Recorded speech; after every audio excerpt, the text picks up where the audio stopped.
Well, hi everyone. Hey, I'm sick and tired of this bending and moving every time I go to get in the car. So we're going to fix some spacers underneath the factory brackets and stop this from happening. So as you can see, the running board is a long way away from this bracket. So I'm just going to put some 50mm spacers up in here, run some bolts straight through, or maybe even put some rivnuts in and run a bolt from underneath and a bolt from the top. Yeah, I know a lot of you out there are going to say, why not glue it to the underside of here so you don't see any bolts? Well, I'm going for that really rough look, as you all know, so I don't care that there's bolts running right through. Now I found a couple of these lying around the shop. They're going to be perfect for what I want. I've measured the arc here of the running board. I'm going to duplicate that onto the other side. We'll cut this off with an angle grinder, and we may or may not put a fill-in piece to block this end in. I'll see how I go.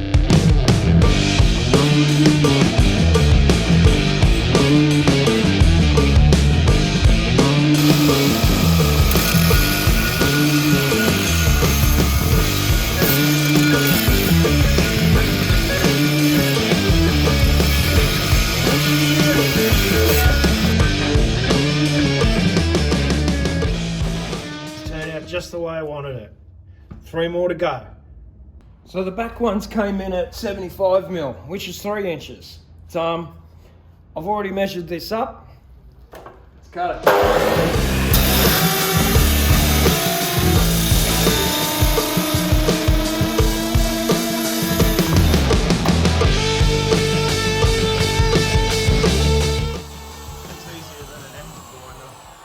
Now if you'll check out this spacer, you can actually see it, and I don't think that looks good. So we're going to make this back one a bit different. So what I've come up with is a shape like this, with this all being waste.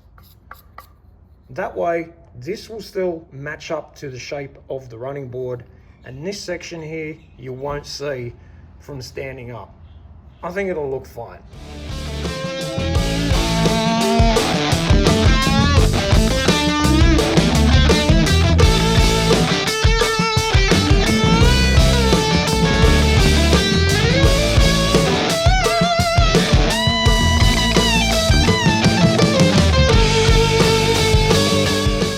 What I've done is this horrible angle grinding here. Like I've even cut through here. What a bodge. Anyway, I'm going to put it up on the grinder. I'm going to fix it up. So what my plan was here was to use the radius of the linisher to try and get this curve. I mean, it's a bit out, but I'll see how I go.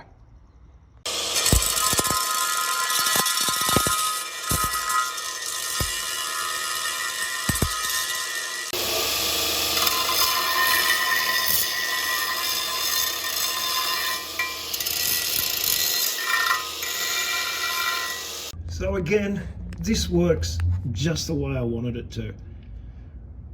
You'll be able to still see a little bit of this from the side. I'll show you. But I think it looks fine. At least it's not right up the front here. It's still a fair way in.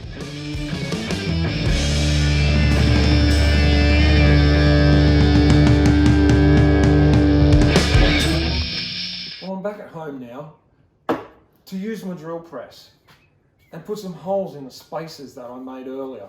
I've also decided to use my Rivnut gun to put rivnuts on either side of the spacers. I think it will just have a cleaner look that way. Let's get to it.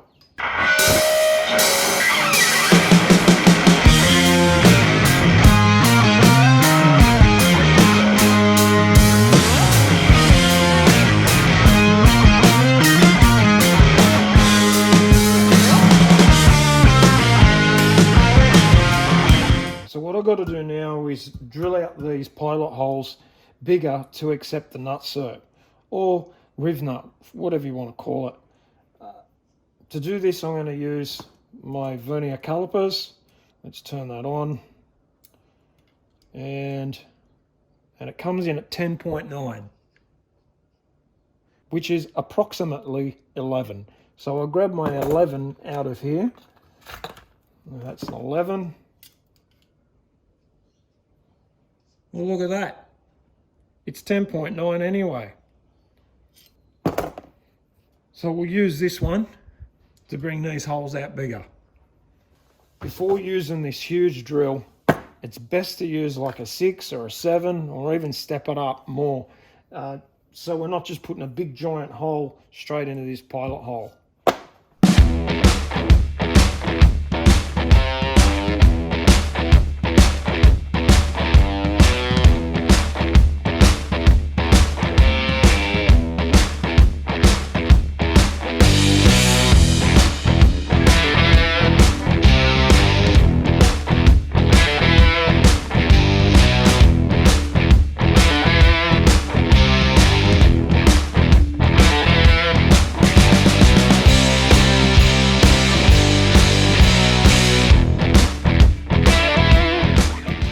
So after I've cleaned up the holes from the back side, it's time to put a riv nut in.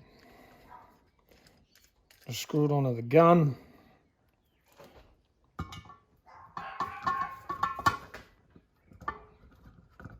Pop it into the hole that's not quite big enough. Let me just quickly run a drill back through them again. So what probably happened there is there were a bit of a burr on it. So I'm running the drill through it, just cleaned up the hole. All right, so now that we know these fit in, there you go.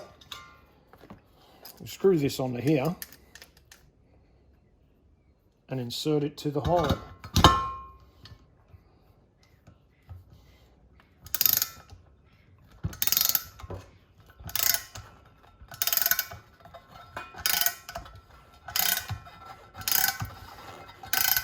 Now as I ratchet this, it's bringing in the back side.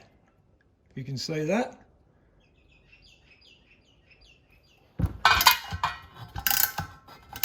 It's going to get to a point where it feels tight. Now there it's tight. So I'll just turn the ratchet back the other way and take it off.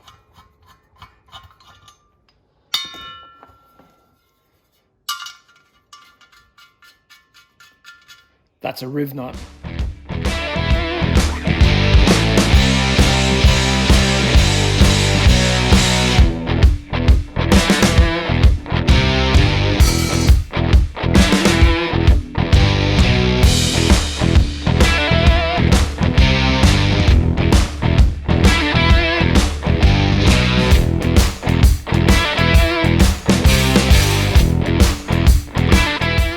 Okay, so we've got all these riv nuts done, but it's time to take them back to the shop, put them on the car from one side, and put riv nuts in the top here as well. But I need to bolt them on first and figure out where they're going to go. I'm going to have to drill through the running board into them to get my positions. But we'll do that tomorrow. It's getting on. Well, good day everyone, it's the next day. And I'm going to put these spacers underneath these running boards and finish drilling them out so we can bolt this all together.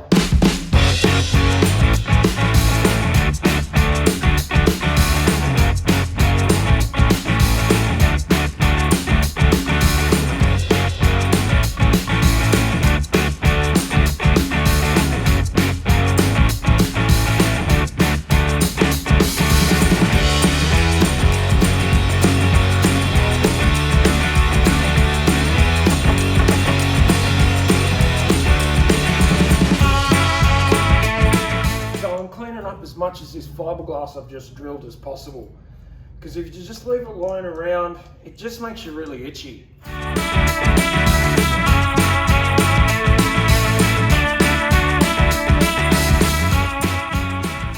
So now it's time to put these riv nuts in. And I drilled out these holes, they were still not quite right and these weren't fitting in nicely. So this morning what I've done is run my step drill through each of the holes. And this makes the holes perfectly round so that they slip in quite well. should have done that last night. Would have made things a lot easier.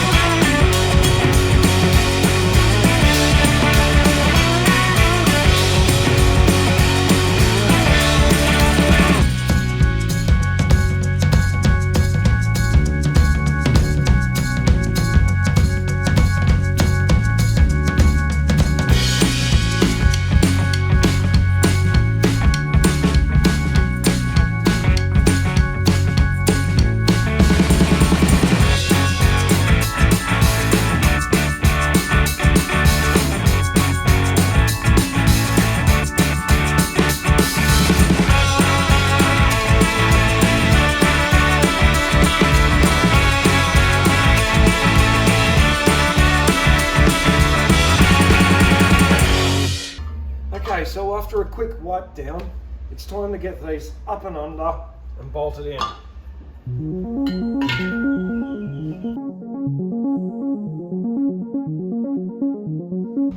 And as you can see, my holes line up perfectly.